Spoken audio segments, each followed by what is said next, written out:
ಅಕ್ಷರ ಕಾಣಿಸ್ತಾ ಇದೆ. ಒಂದು ಮಾ ಕಾಣಿಸ್ತಾ ಇದೆ, ಎರಡನೇ ಅಕ್ಷರ ಲಾ ಕಾಣಿಸ್ತಾ ಇದೆ. ಮೊದಲನೇ ಅಕ್ಷರ ಯಾವುದು? ಮಾ ಕನ್ನಡದಲ್ಲಿ. ಇನ್ನೊಂದು ಅಕ್ಷರ ಕಾಣಿಸ್ತಾ ಇದೆ, ಎರಡು ಅಕ್ಷರ ಲಾ ಕಾಣಿಸ್ತಾ ಇದೆ. ನೋಡ್ರಿ, ಇನ್ನೊಂದು ಕಡೆ ಲಾ ಅಂದ್ರೆ ಎರಡು ಅಕ್ಷರ ಜೋಡಿಸಿ ಏನಾಗುತ್ತೆ?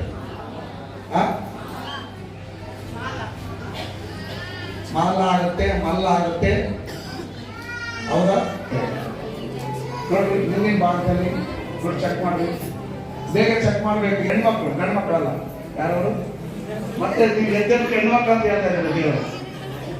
ಪರವಾಗಿಲ್ಲ, ಮುಂದೆ ಬಾರ, ಕೈ ತೋರಿಸಿ. ಎಷ್ಟು ಅಕ್ಷರ? ಸ್ವಲ್ಪ ಓದಿಲ್ಲ, ನೀನು ಬಂದೆ ಹೇಳ. ಹಲ್ಲೆಲೂಯಾ. ಎಷ್ಟು? ಎರಡು ಅಕ್ಷರ. ಮಾಲ ಎರಡೇ ಅಕ್ಷರ ಇದೆ. ಹಲ್ಲೆಲೂಯಾ. ಶಕ್ತಿ, ಶಕ್ತಿ